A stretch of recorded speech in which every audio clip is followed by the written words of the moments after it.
Yes, sort of. Okay, we have to yell a little bit. All right, well, welcome back. I hope everybody had a chance to stretch your legs. And now I'm really thrilled that you're going to join me for an amazing session where we're going to look at the theoretic concepts around what happens with sports in our lives and when that may come to an end and how it impacts real life people. So we have paired some extraordinary researchers with some extraordinary student athletes.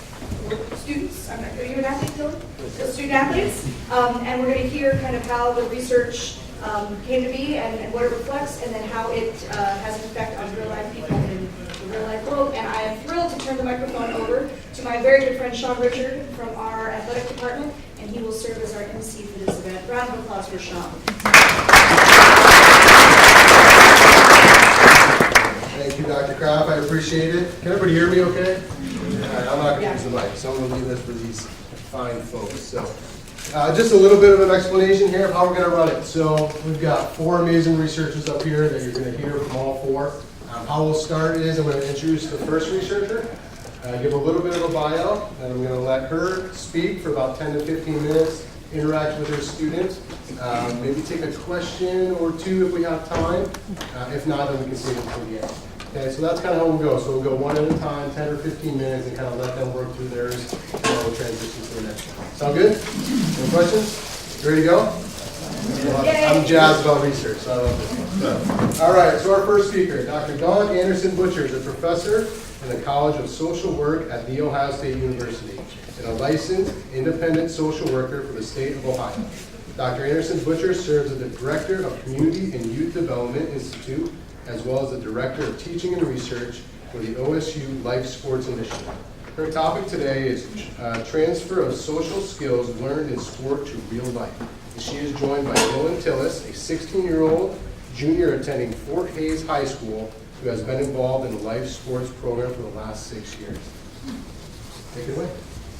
Does this work here? Can you hear me okay? So welcome, thank you for having me, Nicole, and the initiative here at Ohio State. We're going to tag team this a little bit differently. I'm going to present some of our research that we're doing within LiFEsports that's related to life skill, social skill transfer. And then at the last 5 minutes, I'll ask Dylan, who's been involved in our initiative for a really long time, some key questions about his perspective in relationship to youth. So here we go. All right. So let me tell you first a little bit about LiFEsports. This is a university-wide initiative here at Ohio State, and it's across 14 different departments and units. And our primary focus for our broad initiative is really to improve the quality and quantity of youth sport-related programming for kids and families, right? We have a specific priority as well on reaching kids that might need it most. So kids coming from poverty, kids of color, kids who are exposed to different kinds of neighborhood risks, that make them especially vulnerable for future poor outcomes. At the center of the initiative is our LiFEsports camp. And so every summer we welcome about 600 young people from 41 different zip codes in central Ohio to camp for a 4-week period. And we focus primarily in our sport program on teaching social skills. And those skills that we focus on are called SETs: self-control, so emotional regulation; effort, putting forth goal-directed behavior; teamwork, right, working together, communicating, getting along, being a leader; and then social responsibility. So doing the right thing when no one is looking. And we're very, very clear about our intentionality around increasing SETs among the young people we serve. We have some secondary objectives here which you can look at, one of which, of course, is sports skill, athletic competence. We also focus on healthy lifestyle behaviors, belonging, connections, getting kids on campus so they're excited about college and career. And then we do a lot of referrals and linkages for kids and families who might come with some challenges that we want to make sure they're hooked up to different kinds of resources in the community. So our intervention is this. Just to be brief, I can, of course, share more information later about this, but we have these 4 weeks, and our kids that we serve are 9 to 15 years old, and they come from different backgrounds in the community. About 85% of our young people live in poverty, 200% of the poverty line or below. Single-parent families, lots of kids that are struggling academically in school, and we see social skills and the way in which Ohio State can do outreach in this way can help them better to navigate some of those risks that they are exposed to. During camp, they'll get 15 hours of a play-based Choctaw social skills curriculum specifically focused on the SETs. They're exposed to, depending on the summer, 8 or 9 different sports where they get 5 hours of instruction in these sports. So lacrosse, basketball, swimming, hip-hop dance, lacrosse. There's curriculum around the sport skill instruction, but our team emphasizes the SETs demonstration. So when they see good teamwork, they're talking about wonderful teamwork and connecting on passes in a soccer game, while at the same time talking about opening up with their hip and following through towards the target and using their instep. 2 meals a day for our young people. We have buses, OSU buses that go out to different locations in the community, pick kids up, bring them on campus, and take them home at the end of the day, all free to participants. There's one more thing here is the LiFEsports Olympics, and these are at the very end of camp, and so our kids compete together in their groups and teams, and actually receive points as a collective unit, not just for winning games, but also in a Choctaw challenge, which is a social skill, team-based challenge that they're given at that moment, and have to kind of problem solve and work together, demonstrate their SETs to accomplish some kind of task, and then they get points for it. So it's kind of a cool competition at the end of the camp. So today, now that you know a little bit more about the intervention, I want to talk to you specifically about 3 studies that we've been doing around LiFEsports and life skills transfer. The first one, well, all of them, in fact, just build upon this growing evidence that we have in terms of gaps in the research. The first part is that we don't know, and we think, things happen in sport, but there's actually a lot of contradicting evidence as to the value of sport. And some of our research that we have in youth sport says, it's really promoting academic achievement and good behaviors, but a lot of it also is saying that kids are picking up antisocial kinds of behaviors. And we really, frankly, don't have good longitudinal studies in sport that surely demonstrate these kinds of benefits or lack thereof over time. And so a lot of limitations in the youth sport research, as well as in the youth sport research related to serving socially vulnerable youth. The last part about that is what happens in the sport context seems to be the most important thing, the mechanisms, why it works, what's happening that coaches do, that peers do, that referees do, that parents do, and how do we figure out what those factors are and influences that contribute to growth, both in athletic skill development, but also in social development, i.e. for us, SETs. So we have 3 studies that we're just wrapping up right now that have been looking specifically at transfer. So how does growth occur? But then after we get kids to adopt these pro-social social skills, right? How do they use them when they leave camp, in school, at home, in the community? So Tarkington Newman is one of our doctoral students. Dr. Newman, I should say, he just defended his dissertation last week. So a month ago, I'm going to share a little bit about his findings. Ellen Williams is a master's thesis student who just graduated. She's done some really cool work in this area that she just defended on Monday. I'm going to share some of that. And then we have some longitudinal work going on from our team at large that looks at our broader database. So I'll share that real quick. So with TAR, this is a qualitative research where he used photo elicitation. So he had kids take cameras out in the community and take pictures of places and locations where they demonstrated or used sets in real life. And so you can see here, in particular, there's Mason. I'm going to take my glasses off. Here he's talking about effort at home when he's taking clothes up the stairs and taking the trash out. In another case, teamwork and effort because we ask questions and help each other out. So the kids are taking these pictures, they're talking about sets, and then they're showcasing through their photos how in which they do that, and then talking about it in interactions with Tark and his research. He also looked at themes and mechanisms for both development of social skills, the sets, and transfer. And so in this particular table, you can see there are two charts and a lot of different influences. So one focuses on individual kinds of factors that influence both the development of the life skill, but then the application of it, right? And you can see a lot of those factors and mechanisms seem to be the same across both lines. However, when we get to furthermore contextual features in our environments outside of the context that make a difference for the transfer. Ellen has been looking at journal reflections at LiFEsports, and I'm not going to go into details on these because I just want you to look at them. But this is one about self-control, where kids are writing and reflecting about self-control and talking about how they use it outside of camp.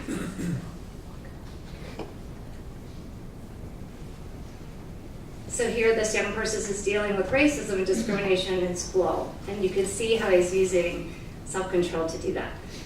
These are pictures of peer relationships and ways in which we deal with those kinds of emotional fireballs that we might hit. This is at school. And this was demonstrating effort, and I want to just share this last quote. I'm going to say it out loud because it's really important. Effort means to do your best or give your 100 in something. This is what a kid wrote as journal. When I had some math homework and my parent wouldn't help me, I gave my 100 and I got a 5 out of 5. I succeeded and I got to a farther distance than I was at before. He's applying it in different contexts. And here's another one that's cute. So the last study that we have before I go to Dylan is a longitudinal piece where we're actually looking at kids that come back to camp. In LiFEsports, about 50% of kids come back year after year after year. So we have these long-term relationships with young people through sport. It's really, really critical to their development. But so we looked at these factors that predicted their transfer, and we collected data on them at baseline, the second year of camp, to try to figure out what they said that they were doing. And this is kind of interesting because it tells us a little bit about what we find. So the value that the kid placed on demonstrating sets predicted whether they transferred. Autonomy and confidence in their ability to demonstrate those skills predicted that transfer. The peers and the value that their peers placed on using sets made a difference, as well as their own reflections on learning. What is not significant here? The adults.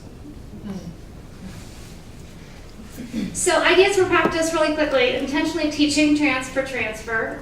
Staff feedback and reinforcement is particularly important in terms of developing social skills. Reflecting and debriefing opportunities are absolutely essential. How they talk about the sets at camp, and then we have expectations for them to use them somewhere else. Social agents do make a difference, particularly in relationship to peers, and we've also identified modeling as very essential too. And then there's this youth experience of fun, enjoyment, reward that helps them to apply differently. They see the value of it because it works somewhere else at camp, and now I want to use it at school. And then the similarity of the transfer context does make a difference. So let's get real and talk to Dylan. So Dylan's down here, and he's been a member of LiFEsports for 6 years. So Dylan, tell us in your words what happens at LiFEsports that helps to develop sets. So it's just like doing everything when it comes to the sports and also the talk and just like being one-on-ones from adults that you can trust and you can make connections with, peers that you can make connections with and all that. It's like you can just build up just, your social skills just by meeting random people you don't know and stuff. And having to practice with them, right, in new and different ways, for sure. Yeah, okay, great. So how do you specifically use sets outside of LiFEsports? So I'm part of a lot of different things. I was actually a student ambassador for my school for a little bit, and doing that is just like kind of a thing that's where I gotta like kind of show that I'm like the best I can be for my peers at school, and that I gotta just like follow through with it. And then for Higgs, I'm in this electrical program, and I'm just meeting different people and stuff. So I gotta kind of like work with them and show like I'm actually interested in it to just like show effort. So showing effort, but also using some of your teamwork skills that you've learned to work with new people as you go into these new, to take risks, right? Right. Yeah. So the other thing about Dylan that I want to tell you about is he's a member of our Youth Leadership Academy. So about every year we have kids age out after 8th grade who enter high school. So we have a year-round college and career readiness program and youth leadership program, and Dylan's been in that. And part of that is that he comes back in the summer and serves as a youth leader. So he's been a member of camp. Now he's hired as a junior counselor, essentially, to come back and work with young people. Tell us about how you use your sets when you're a youth leader at camp. So when I was a youth leader, I was dealing with the smallest group of kids, so like I have the biggest influence on them. So I like to kind of like try my best and do everything I needed to do to get them to like understand exactly what the sets mean. And then you're modeling them for them all the time, aren't you? Right. He's one of our very best junior counselors at camp, and we'll be back this summer to do it again. Okay, so last question for you. What about LiFEsports helps youth in general to use sets in different places? What's going on in the community that helps people use them? Just seeing kind of like someone, like people to see someone kind of down, whatever you do, just kind of help them up and like kind of boost their confidence, maybe. And also like, because when I was a camper, I looked up to the youth leaders, and I wanted to be one of them when I was a camper. So it's just like knowing that there's people out there that can help you, like kind of, like help you like learn how to like be comfortable with yourself, really. It makes a big difference. And then your mom has been very supportive of you applying sets too, right? Yeah. So. Okay, so with that said, we've learned a lot about how to transfer social skills within youth sport, and particularly in sport-based youth development programs that serve pretty vulnerable young people in our community. The charge is to be much more intentional about how we do that. There's a great saying out there that like life skills aren't caught, they're taught.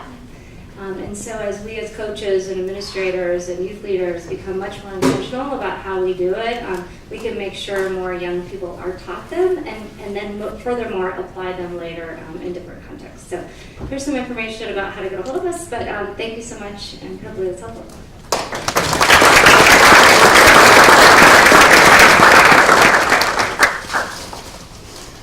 I just want to say thank you for that research, and Dylan, thank you for being part of this program. So I don't know how many faculty staff members here right now, but I know in our campus campaigning phase of things and that. So 2 plugs. You're not going to give to the Sports and Society Initiative some of your dollars, which you should. So we can keep doing this. That should be number 1 or number 2 on your list. That program is absolutely amazing for young people like Dylan.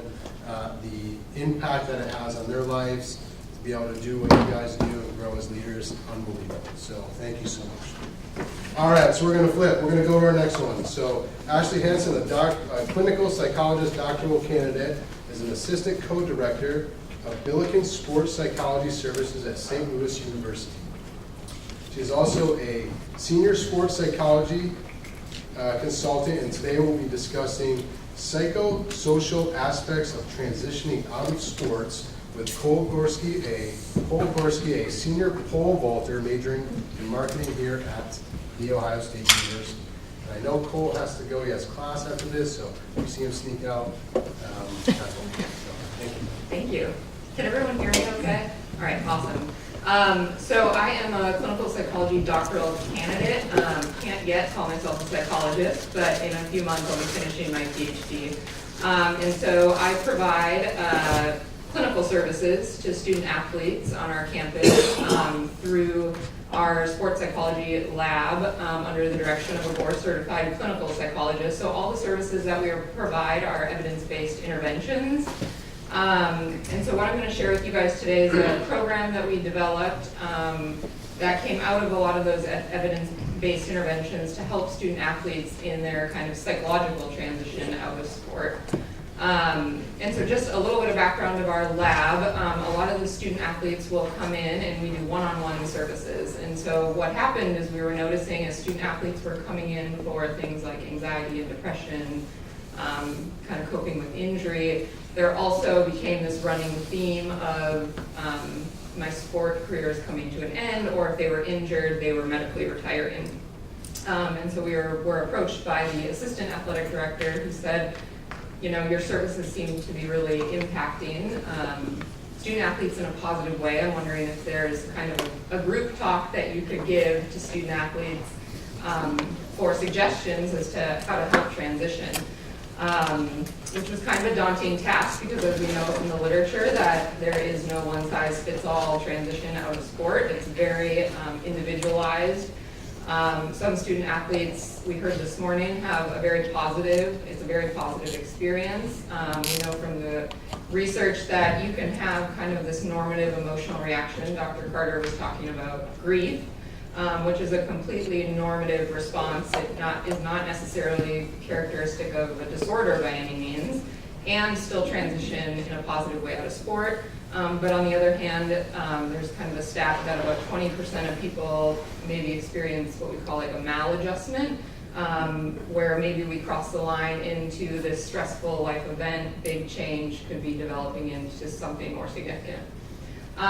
So what I'm going to do today is just give you guys a really brief, broad overview of what the program looked like. We also have this program in kind of like a manual form if anybody wants it emailed to them to just see what specifically we did or how you might implement it somewhere else. We'd be happy to share that with you. So I won't go into all the details.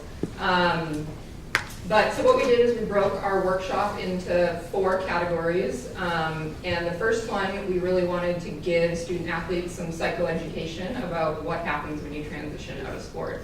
So we pulled a lot of data from national surveys, the NCAA Goals Survey, there's a SCORE survey, and we engaged in a discussion with student athletes, you know, what do you think are the signs of kind of a transition turning into something more problematic?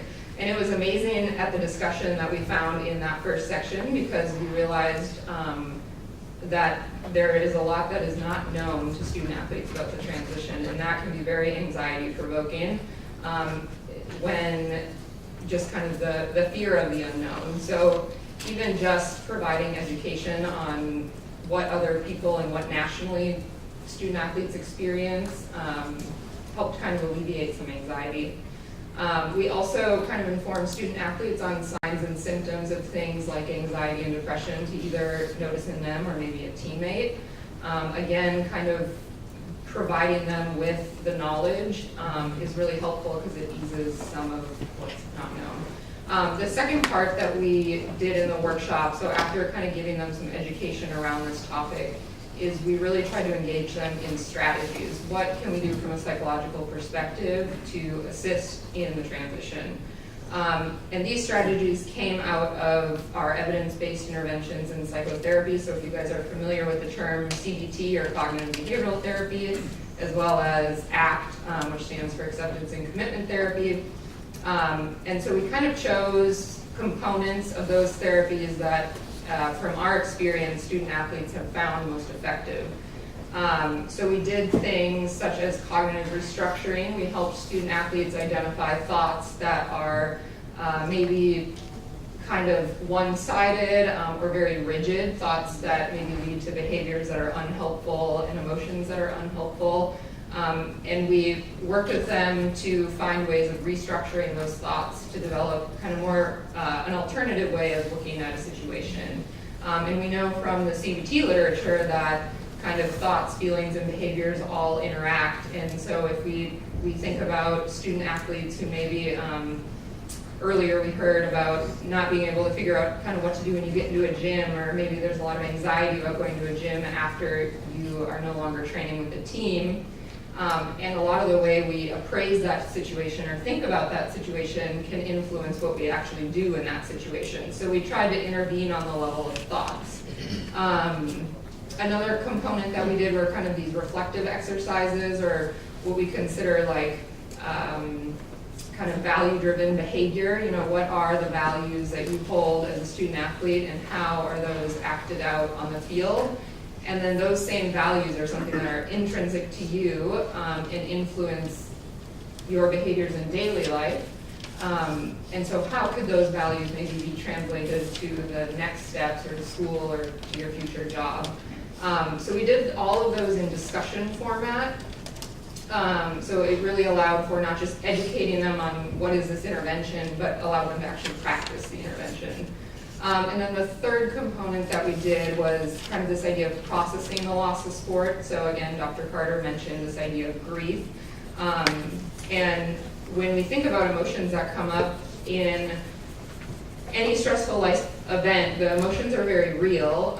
And from the literature, we know that it is really helpful to, rather than avoiding the emotions, to actually identifying them and acknowledging them and accepting them. So when we worked with our student athletes to process the loss of sport, we got into small groups, so it was a little bit more intimate, easier to talk one-on-one. And we went through a series of questions that were kind of like, what has sport meant to you? We asked a fun question that was, if you were to give your sport a gift, what would it be and why? So it really got student athletes thinking kind of abstractly and more deeply about what their sport has meant to them. And also elicited some emotions, which people are sometimes annoyed with me because that's kind of my job, is to elicit emotions and discuss them. And a lot of student athletes sometimes meet that with resistance, which I actually enjoy. It's the most fun for me because that's kind of when you know you're breaking through to something. So then the final part was just pointing them to resources both on campus, but also maybe they're about to get ready to graduate and leave campus. How do you find a support system, a support network? How do you find a mental health provider if you're leaving campus, which can be a huge challenge. Not only finding and navigating one on campus, but what do you do when you leave campus? So we also kind of just gave them some more logistical tools. And then finally, with regard to their reactions or the results of this workshop, they said the most meaningful aspect of the workshop, or the most helpful, was actually hearing stories from other student athletes. I thought it was going to be like the specific evidence-based strategies, but actually getting to hear other people's perspectives normalized the experience for them, and almost gave them kind of, I'm not the only one going through this struggle. And then one of the most challenging aspects they said is, which I thought was really interesting, was having to acknowledge that their end of their sport is coming soon. And this workshop was done in the spring semester, like 2 months before graduation. So that was some surprising feedback to hear that a lot of student athletes hadn't thought about that.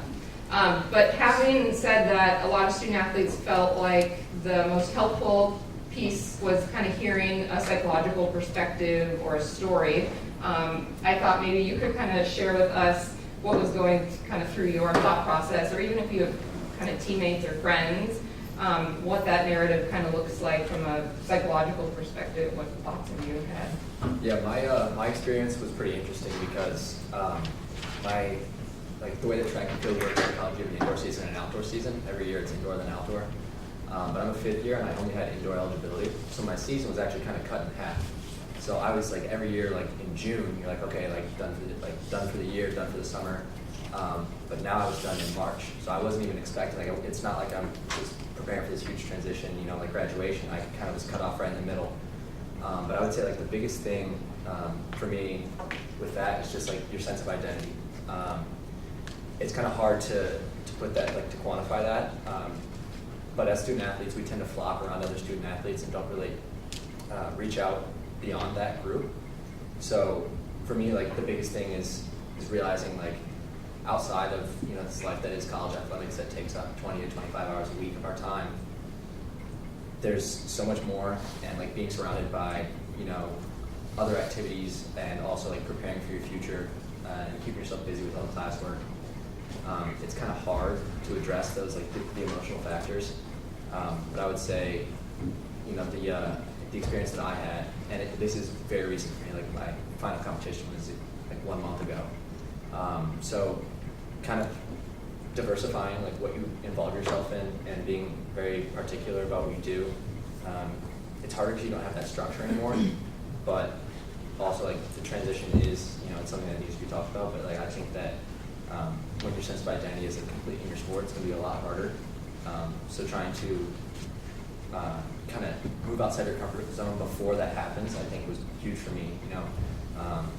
I always lived with non-athletes, and that helped me a lot because, I got like, if they asked me about my sport, I would tell them, but other than that, we were just friends. So it was cool to be able to have that experience and, not necessarily put all of my eggs in one basket, which was, track and field.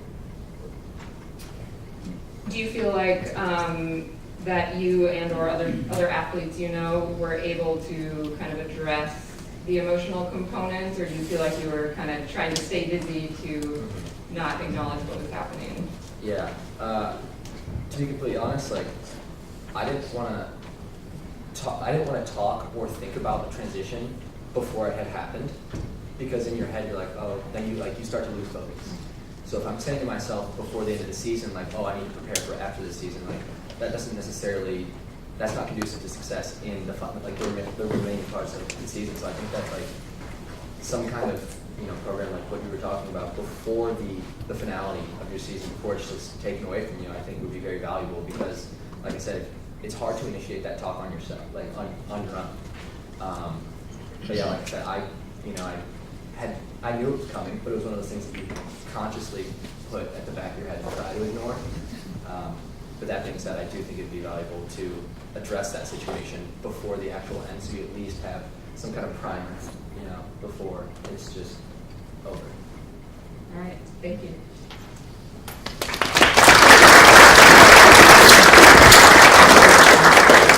Well, if that isn't your dissertation right there that you just defended, I don't know what it is. That actually wasn't my dissertation, but I'll be in the audience for your dissertation.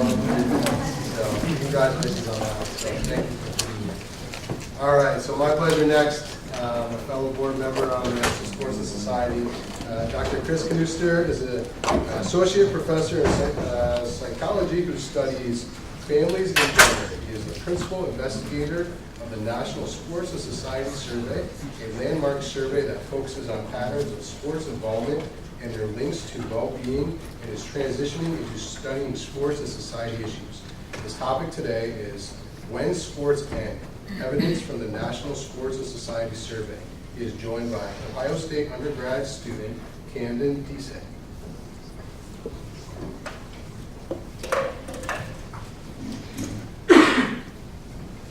Thank you, Sean, and thank you all for coming out today. It's a privilege to be here, to engage in a great day of discussion, consideration of when sports end, and essentially how sports matter. Unfortunately, I got to make a somewhat minor correction to my introduction. In fact, I don't study psychology, I'm a sociologist, and it's important to start out emphasizing that, because the presentation I'll be providing here and some details about the project I'm involved in is eminently a sociological study. Many of you probably aren't aware that the literal meaning of sociology is the study of society, so it only makes sense that we bring tools and language and perspective of studying society to a consideration of how sports is connected to society. And unfortunately, while I'm an enormous proponent of the usefulness of the sociological perspective and sociological research methods overall, sociology, like many other disciplines and many other backgrounds for intellectual inquiry, has fallen short in considering how we engage in sport, why we engage in sport the ways that we do, what are the effects it has, and how can we do things better overall. And so I think we're playing a small role as the Sport and Society Initiative, community writ large, all of you included, in trying to engage in these questions and come up with better solutions and get to better knowledge and understanding of what goes on, so that we can engage in some evidence-based practices that can clarify appropriate goals, help us develop better solutions and offerings, and so we can maximize the potential of sports in society. So I'll be talking specifically about the National Sports and Society Survey. What this is, as the name suggests, a major research project that was generously funded by the College of Arts and Sciences and the Sports and Society Initiative here to better understand how people are engaging in sports.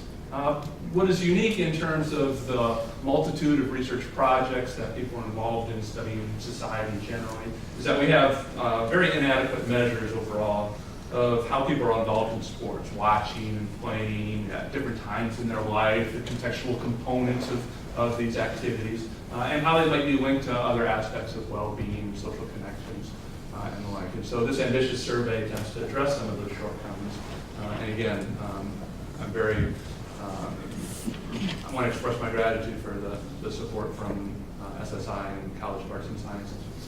Beyond SSI, I've collaborated with CHRR here on campus, which is a prominent research arm that is doing fantastic work and is well known to many people for the National Longitudinal Survey of Youth, as well as a number of other surveys that they help support, including the NSAS here that I'll be talking about. So the NSAS is this national survey of about 4,000 adults. Hopefully we'll do more than the first wave.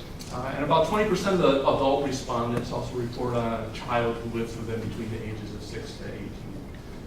As we anticipated, because it's flowing in combination with the American Population Panel, which is an enormous research initiative by CHRR to get a panel together of people who will volunteer their time and efforts to provide survey responses to help us learn more about what goes into society. We have some overrepresentation in certain factors, like more women than men answered, more middle-class people than other social class backgrounds, overall more white respondents and other racial ethnicity. But we sort of anticipated that, and so trying to obtain a especially large group of survey respondents was an important component of creating this survey. And so the strategy is to use weights to then try to proxy overall respondents in the U.S. As you may or may not be familiar with, hardly anybody answers their phone anymore. So the old way of getting information from people, calling them up, and even paying them to answer the phone and answer questions is quickly disappearing. And the latest statistics I've seen from Pew, a prominent research arm, suggests that they're lucky to get a 6% response rate now, and it continues to go down. And so these sorts of survey panels are increasingly becoming the wave of the future, and of course they have some strengths and weaknesses. Overall, the focus of this study then is to get information about sports involvement, sports accessibility, the interactions and expenditures and ideologies that are wrapped up in and how that's linked to well-being and functioning of society in many different ways. And of course, there's many reasons why we want to study sports in society, the prominence and pervasiveness of sports, as our name and goal here at SSI suggests, intersections between sports and societal issues, scarce data that I've been talking about, and the goal of this survey, as well as SSI writ large here, is to improve knowledge and understanding with the goal of again, improving how we do sports and improving the outcomes of people who do sports in different ways. So the NSAS is particularly unique, not only because of the large number of respondents and massive information that it is producing, but it also has some unique angles that are relatively rare for other people who are trying to study sport. A great deal of information about sport accessibility over the life course, different dimensions and organizations in the context of sports involvement, a battery of questions about sports mistreatment experiences and injuries and other attitudes and ideologies that are linked to sports. So there's a great opportunity for information about the predictors, mechanisms, and effects of sports interactions. We get information from the adults themselves and retrospective accounts of their experiences while growing up, in addition to information from a focal child, the next generation, so to speak. And so it's designed to be an efficient and useful way to get masses of information that helps us better understand sports and society. So a lot of the focus here is on health and well-being, economics, cultural ideologies, and other forms of social patterns. The American population, over 20,000 respondents we're pulling from here. It's an internet survey that respondents who sign up to be a part of the panel and to take this specific survey do have the option of being interviewed in person or being sent a hard copy, but overwhelmingly it's expected, and they do take it on the internet. They're paid a relatively modest fee for the time and effort that they put forth, so we're very appreciative of their contributions to social science overall, as OSU and CHRR and the SSI continually make clear we're not in this for marketing, we're not selling personal information, and people know and associate us with doing good social science research and not being persuaded, shall we say, to use personal information in inappropriate ways. It's exciting that the survey is nearly complete, 98% of the data is collected, but the fact that it's not complete means I'll give you some basic information, basic descriptive statistics today rather than wholesale, more rigorous and valid, reliable analysis overall. The survey is especially useful for understanding when sports end and why, and it encourages us to think about the topic for today for a number of different reasons. As we've heard already in this research panel, it's important to think about how people engage in sports and what it means in our lives and how things could be done differently. The most obvious example many people think about is for public health reasons. And of course, we're continually thinking about how we can do public health better. Many people are concerned about rising obesity rates and sedentary lifestyles. And many people get their physical activity through sports activities, whether it's when they're young or perhaps into older age. You know, I'm nearly 50 and still out there with buddies engaging in sports periodically, thanks to some accessibility from the Columbus Parks and Rec and local amenities such as that. So it's really important for us to consider from a broad scale why we have the system and the culture and the shortcomings that we have in terms of the dissemination and offering and the values that surround sport. Again, we heard quite a bit from Dawn and the LiFEsports initiative of different ways of thinking and modeling engagement in sports. We're unique in the United States in which over 90% of our sports delivery occurs through educational institutions, of course not just at the collegiate level, but in secondary and in middle schools as well. We have wrapped up almost competing, if not very complementary, intentions about physical activity and health and developing elite athletes and education and American values and pursuits of social mobility and capitalism and a host of other things, right? And unlike some other countries, we don't have a very cohesive framework or clear plan in terms of how to use sports for optimal health outcomes, how to coordinate at different levels of community, state, federal levels to organize sports in ways to accomplish those goals. And so improving our understanding and evidence of how sport is conducted and how it matters is an important component of that.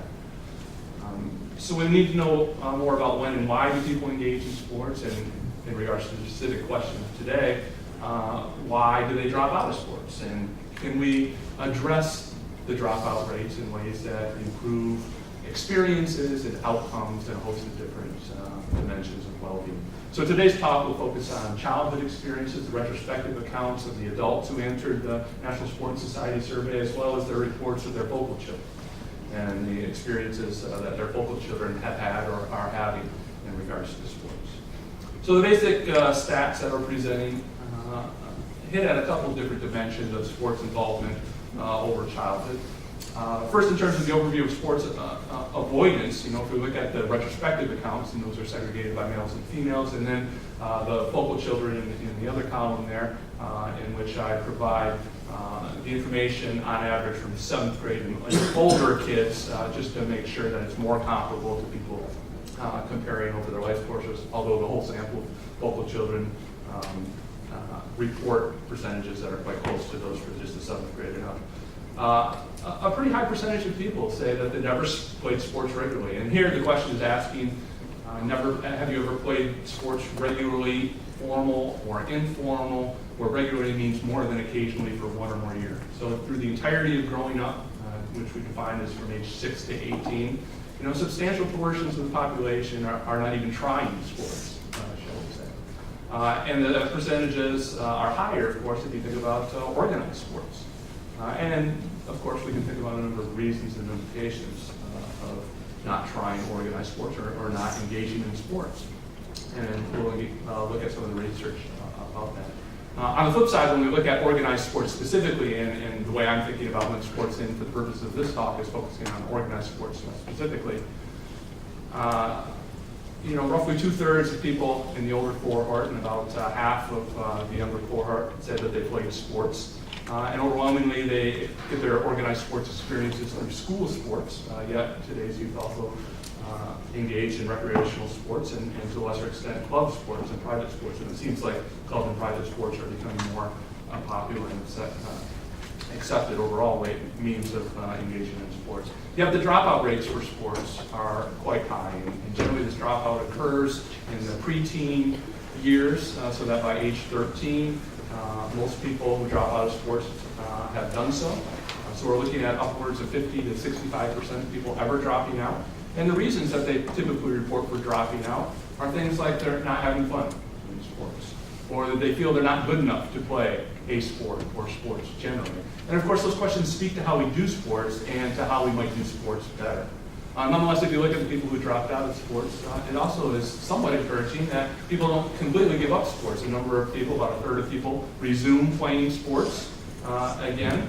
And so that if you look at the overall percentage of people who dropped out and never resume, it's about half, a little bit more than half of those people who initially drop out. So the take-home message is, why do we see such substantial avoidance and dropout rates? What can we do to improve sports offerings and experiences? And how can we do that? And to speak a little bit to that, Camden graciously came in today to talk to you a little about his experiences. Camden, can you talk about basically what you thought and experienced about sport while growing up? Yeah, so I grew up in Dublin, Ohio, which is about 20 minutes away. And the expectation in a city like Dublin is that you will find a sport as early as possible, you'll participate, and then you will get as good as possible as fast as you can. And so as a kid, my parents put me in baseball, soccer, basketball, football, all of the sports. And it was like that up until my middle school. And I participated in middle school I participated in football for my middle school. And second week of practice, I had a really bad MCL injury. So that sidelined me for 7th grade season and my 8th grade season. But when I got into high school, I joined the cross country team to get the gym waiver. But as I soon learned in high school, the expectation is, the elite of the school aren't the academics, aren't the theater members, they're the varsity athletes. And so what I joined, what I thought was, a way to stay active, a way to hang out with friends, turned into, all right, how can I get a varsity letter as fast as possible? How can I improve my time every week? But as you can imagine, a knee injury and running 7 or 8 miles a day, that doesn't really mix well together. So I ended my participation in cross country, but I was still left with that pressure to, be a varsity athlete in my high school. So, as sort of the last ditch, I joined the volleyball team. And, compared to my teammates, I was relatively good. So as a freshman, I practiced with a lot of seniors, or varsity members. But it wasn't fun. I wasn't enjoying it. I was doing it for the wrong reasons. So when I entered my sophomore year, I knew that I would most likely make the varsity team. But I asked myself, is this really what I want to do? Is this a priority that I want to put in my life? Am I doing this for the right reasons? Am I doing this just to get the varsity letter, or am I doing this because I enjoy sport? And so, the words that I said to my coaches exactly was, my heart's not in it as a player of the sport, so I think I'm going to have to walk away.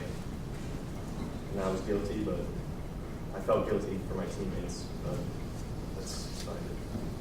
So Camden, if you think about it back to a broader societal level, are there things that we could have done as a society to make your sport experiences more enjoyable, more fulfilling, that you stuck with physical activity, whether it's volleyball or football or track or whatever it is, for a longer span of time with more positive health and other well-being outcomes?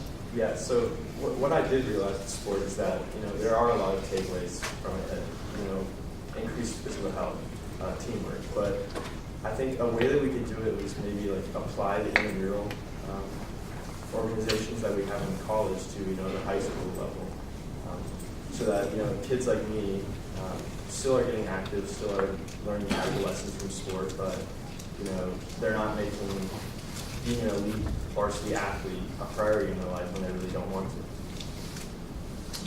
Thank you very much.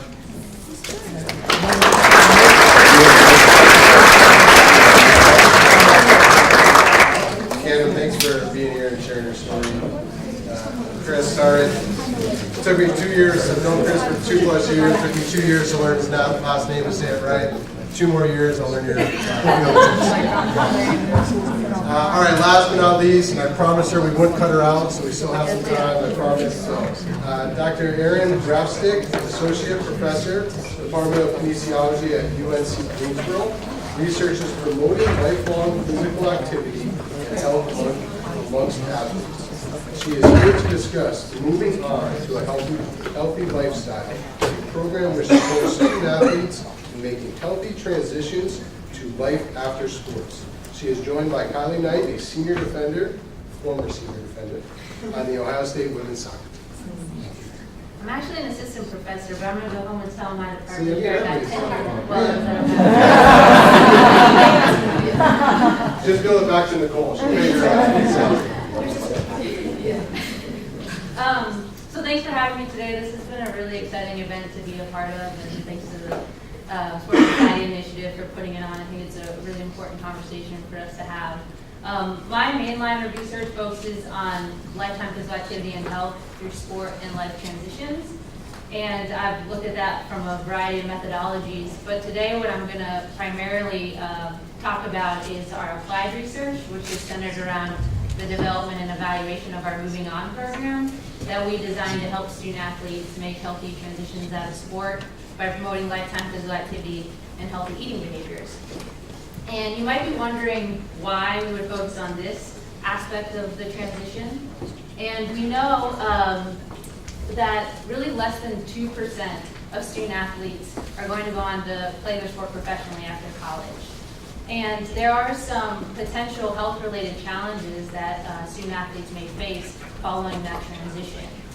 For example, the research tells us that former student athletes report that they are less physically active after college and also report lower health-related quality of life, which may be due to factors such as chronic injuries that they sustain during their collegiate careers.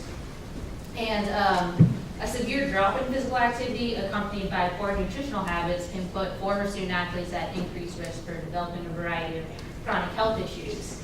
And according to a Gallup poll, less than half of former student athletes report that they're thriving in their physical well-being after college. And for men's basketball and football, that rate's actually lower. So I don't present all this information to suggest a particularly negative outlook by any means, but just to help us acknowledge that this is a challenge that at least some student athletes face. And so in our research, we wanted to better understand this transition and be able to find ways to promote a more positive transition and healthy lifestyle after college. And I'll talk to you a little bit about our journey, how we've gone about trying to pursue this goal. And first, I'd like to acknowledge that our research is me-search. So I say that part of the reason that we study things is to better understand ourselves through the process. And that's definitely true for myself and my research team. We're all former student athletes, and we have firsthand experiences that have helped to inform our work in this area. But as good researchers, we also wanted to try to understand what factors might be related to the health behaviors of other former student athletes. And so through our research, we were able to develop a theoretical framework that we then use to guide the development of our transition program. And through our work, we learned that factors like identity and motivation are both impacted by the transition out of sport when student athletes are asking themselves questions like, who am I now that I'm no longer a student athlete, and what motivates me? And those factors in turn influence long-term health behaviors. So we intentionally designed the Moving On program to include specific activities and strategies to target identity and motivational factors as a way of promoting physical activity and healthy eating behaviors beyond their college sport participation. And we received some funding from the NCAA to develop an initial prototype of the program. And in doing that, we sought feedback from current student athletes, from former student athletes, as well as athletic department administrators. And based on the results of that feasibility study, we received some additional funding from the NCAA, which allowed us to then expand the program to include both physical activity and a nutrition component, as well as add some online resources. And we have since implemented and evaluated it in a couple of different ways now. And we have used that feedback to refine the program and to also develop online resources. And I have a short video here that gives an overview of the program. We had it embedded in, but we were having trouble getting it to play, so we'll switch over. This video, as well as several other resources, you can access on our website, which is athletesmovingon.org. For many student athletes, transitioning to life after college sports can be a time of excitement and uncertainty. With their competitive athletic career ending, athletes are faced with many questions about their future. During this transition, student athletes may find that leading a healthy lifestyle after college is more difficult than expected. Priorities change, and training and competition are no longer a structured part of daily life. An unhealthy diet and lack of physical activity can quickly reverse the health benefits gained from all those years of training.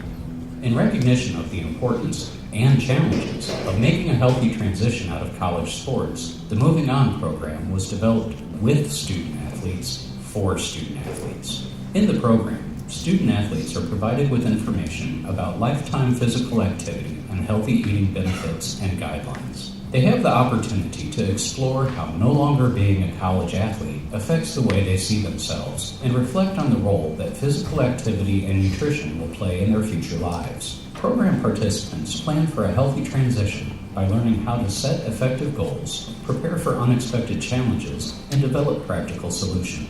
The Moving On program really helped us think about who we wanted to be and what we wanted to see in ourselves and do after we graduate and move on from our sport, while also incorporating physical activity and healthy eating in a way that fit our lifestyle. And that's not somebody else's, not who everybody else is, but into the new lifestyle that we'll be moving into.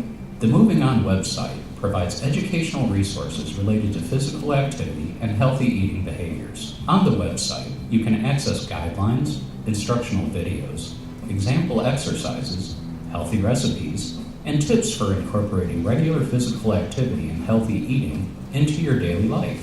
Even as student athletes move on from their college career, it is important to keep moving by staying physically active and eating healthfully. The Moving On program supports student athletes in making healthy transitions by helping them develop a game plan for next season, life. The transition from athlete moving forward is difficult, it can be hard, but with the Moving On program, it showed us more that we have so many more possibilities, and the people we became throughout this process will help us be successful later in life, and we have more to look forward to.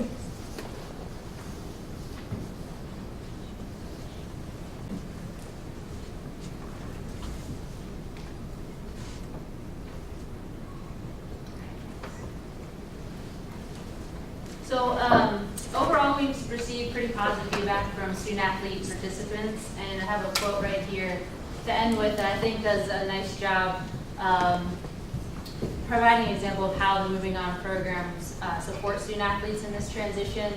And as this participant mentioned, being able to think ahead and actually acknowledge that we do have to move on and we do have to make changes is helping me out, and I can recognize it and be able to actually make a plan about how to prepare for it instead of just being thrown in. And I think that's a really key takeaway that research tells us that proactive coping strategies are really important for promoting a positive transition. So whether it's our program or other programs designed to target different aspects of the transition, I think it's critical that we provide space for our student athletes to be able to make a plan for what's going to happen next and to not just be thrown in.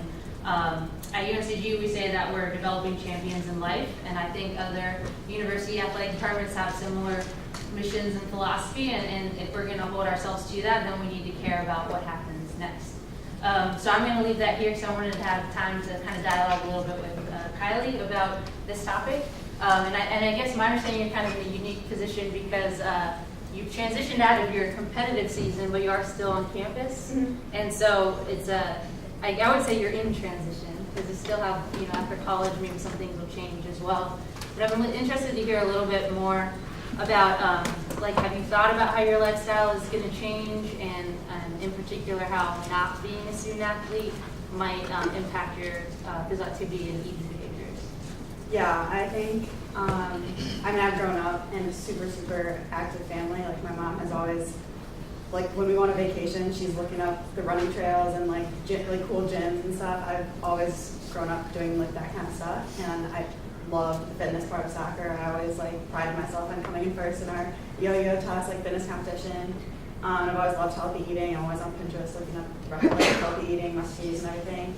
So I thought a lot about it, and that was like a big source of anxiety when soccer ended for me, because in my internships and work experiences, I was like, gosh, I'm just going to be sitting at a desk for like 8 hours every single day.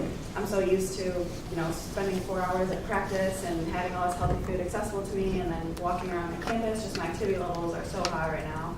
How do I go from eating all this food and like being so active to just kind of sitting? I thought about that all the time. And even with fitness after soccer, I struggled with the transition, kind of with that, like, why am I doing this? Like, I'm not training to, be fit on the soccer field or be fit for our conditioning. It was hard. I would get frustrated at the gym, like why am I even here? Like, I'm not having fun. I didn't enjoy running the treadmill anymore. And I just kind of tried to, like, train myself, like, enjoy it. I'm not training to be fit anymore. I can do what I want. I can be on the elliptical and just kind of casually be pedaling, and on the treadmill I don't have to be running at 10.0. I can back off a little bit. And I think I've gotten to a better place where I still love going to the gym. I take fun fitness classes. I'll watch a show on the treadmill instead of, like, pouring sweat, like dying. So I think I've gotten to a much better place with it, but it's still something I think about all the time, and I'm still, like, nervous, at my job. What's that gonna look like? Are they gonna care that I like physical activity? Can I get a stand-up desk? So yeah, I think that's the big source of my thought and everything. I think that's really important. We spend a lot of time helping student athletes reconceptualize what counts as physical activity. So, as you said, being on level 10 on the treadmill, right? Like, we're used to training for performance, and that looks different than training for a healthy lifestyle. And so helping people understand that it doesn't have to be painful to count, right? We can have things that are fun and health enhancing, going for a walk or doing yoga or hiking. All of these things count. And it sounds like you've already kind of gone through some of that processing. Yeah, for sure. You mentioned work coming up might be a challenge. What other challenges do you think you might face when you're no longer have maybe the access to the resources and facilities and the coaches and the teammates and so forth that you've had in college? Well, one thing I realized is that gym memberships are really expensive. So, to be able to do, like, a variety of things, I've thought about, like, the place I'll be working, there's a gym, but I want to try, like, Orange Theory classes and just get a different mix where soccer we always had. Obviously soccer, you don't even think you're doing activity because it's fun, and you don't think about that being like exercise almost. So I've thought about what that looks like, the challenge of, like, wanting to belong to a gym and the expense of that and the variety that comes with it. And then also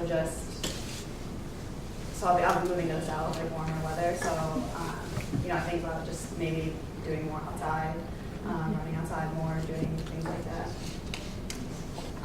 What kind of resources do you think would have helped you make a positive transition? I think I was kind of in a unique position too, because the other seniors in my recruiting class, they didn't have the same experience as I did. I was lucky enough to go through all of college without, like, a single injury. So where they did, so by the end they're like, my body hurts, like, I'm done with this, I'm done with the grind.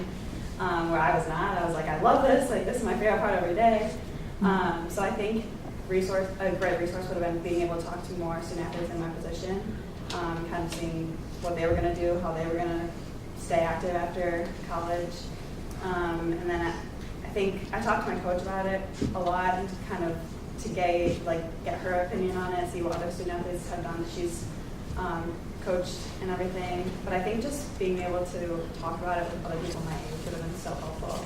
And even from other schools, like I would reach out to my club teammates and see like what they were doing. A lot of them went and played professionally, so it didn't really matter to them. But I think just being able to talk to other people would have been really helpful. Yeah, that's a lot of the feedback we've gotten in our Moving On program is providing space for the student athletes to talk with each other, that building that personal connection is really valuable, and to understand that they're not alone. Other people have similar questions, but also can offer some strategies. I know we're probably close on time here, so wrap it up there. Thank you. I want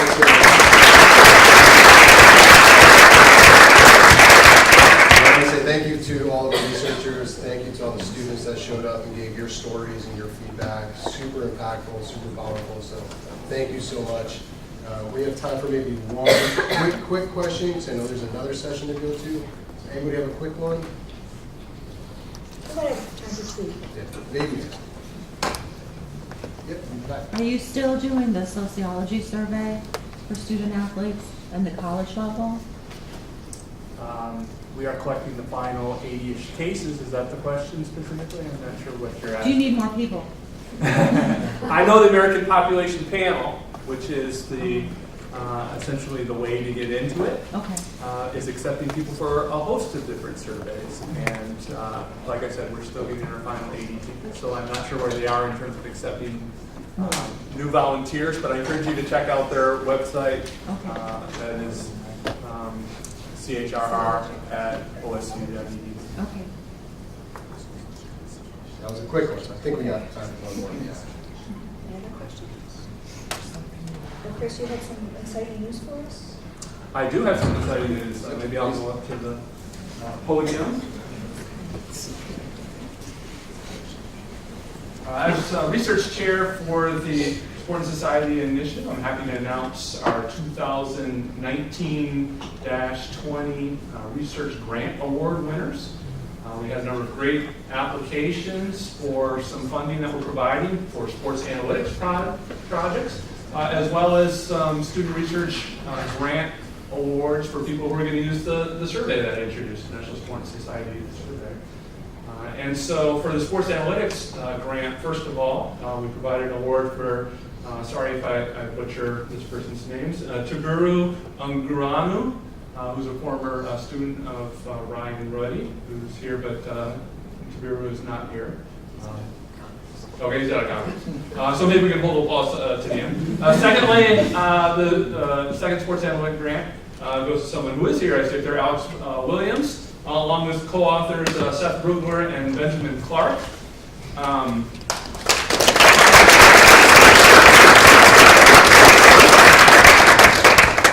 And I wasn't exactly ready for you to come up. I do have certificates for you.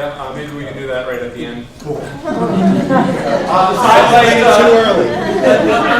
A side note to Alex's award, he was actually not only part of this group of 3 co-authors, but he also had a separate sole author project. And so we're funding both of those projects in a different proportion. So extra congratulations is due for that.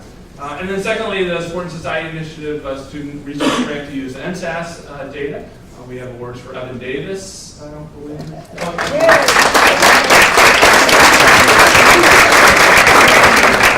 And Carter Rockhill? Not here.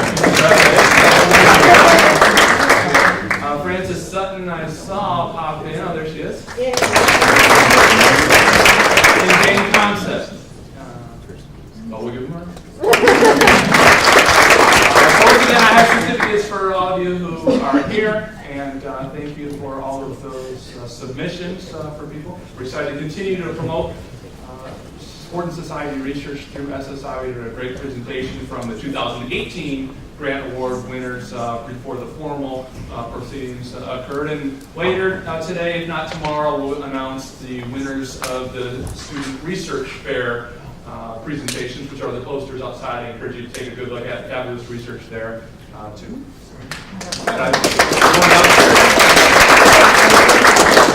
Great. Before we get a 10-minute break right now. We have cookies, because if there's going to be a break, there should be food. Downstairs, where we were this morning, there's cookies and coffee and water. And then we're going to join in there, where we're going to talk about what happens when sports end, when we reach the pinnacle of your sport. Greg Oak's going to be joining us. Joshua Perry will be here. We have some amazing athletes and journalists, and Steve Grape will be here talking about the psychological impact. So please don't miss that. I'll see you downstairs, and thank you.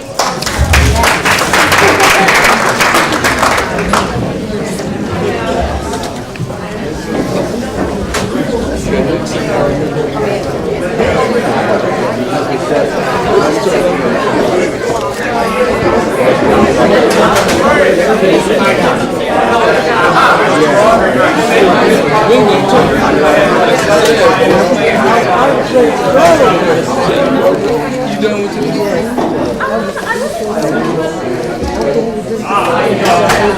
That's why I was up there looking at you like,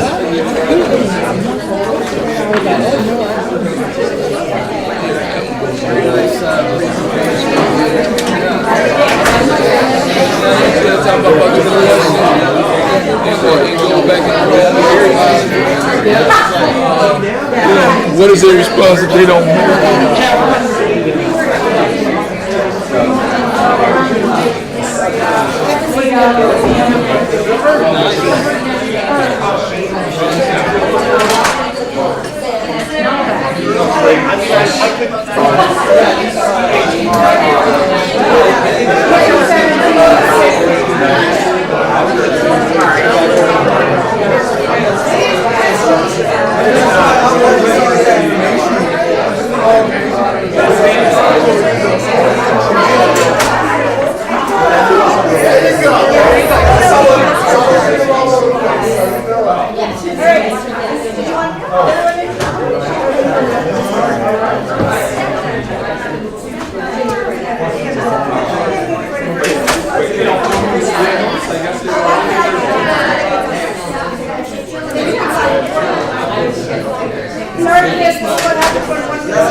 Alright guys, big spot.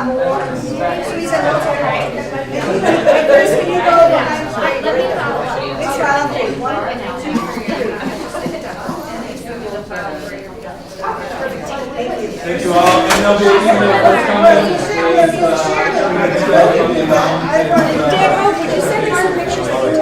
Yeah, sure. Yeah, I'll cover you down there too. Everything go right with Malik? Yeah, he was great. Yeah, smart guy.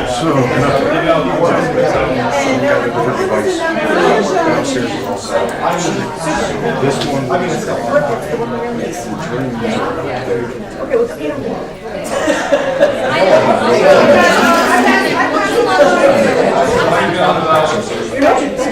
I haven't read it.